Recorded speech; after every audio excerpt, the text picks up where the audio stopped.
I grew up in Canton, Ohio, the home of the Canton McKinley Bulldogs. I went down to the recruiting office in December of '42, and Sergeant Major down there says, I believe you probably like football, don't you? I said, yes, I do. I played in high school. I was on the varsity team at Grant, and he says, well, you'd certainly love the Fleet Marine Force. He says, you do all kinds of sports there. A lot of physical activity. He says, I think you'd get along just fine. So within a period of about 48 hours there, I had the full course, and I was about to catch a train for San Diego. On September 15, 1944, Private First Class Arthur Jackson landed on the sweltering hot beaches of Peleliu Island in the South Pacific.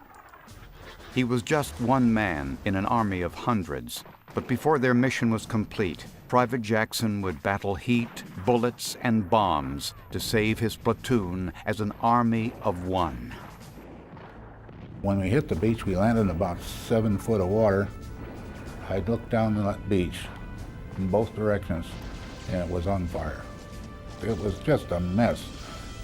We had the objective of clearing out the southern end of the island, and the second day, we were held up stone cold on a neck of a peninsula, and the Nipponese were firing 37-millimeter cannon at us and some automatic weapons.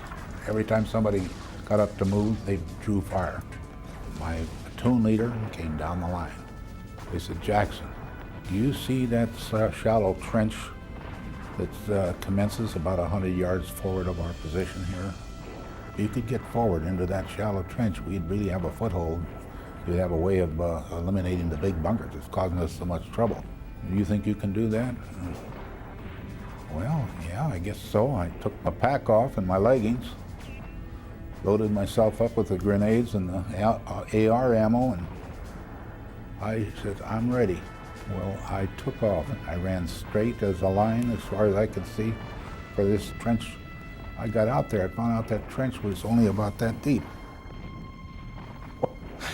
It gave a person cover, but you had to keep your rear end down, you would be shot for sure. Well, they did fire automatic weapons. I mean, it kicked dirt up, boom, boom, boom, across the grass in front of me. I mean, just unbelievably lucky that day. But I got up into this bunker, and they had a couple of guards outside the bunker. And they had a skin hanging down at the doorway of the bunker. I could hear them jabbering in there. And I had a white phosphorus grenade, and I just threw this white phosphorus grenade in, and the smoke just poured out of that damn. I could hear them coughing and hacking, and that gave me lots of cover. And I was thinking to myself, I'm gonna need some help up here. And so my squad leader came forward with a pack just chock full of composition C2 plastic explosive. And I just set that thing on fire, and then I took off running. It was a bomb crater about 60, 70 yards maybe at the most, but I took off straight for it and dove in. And just about the time I dove in there, covered myself up in the fetal position, honest to God, it was an unbelievable amount of stuff went up. And when the dust all settled, there was no more bunker. They say I knocked out 35 of the enemy in that bunker, 35 men in there. The concussion just must have killed them instantly, you know, I don't think anyone suffered in there at all. With the debris still settling around him, Jackson rose from his cover and headed toward the next enemy position.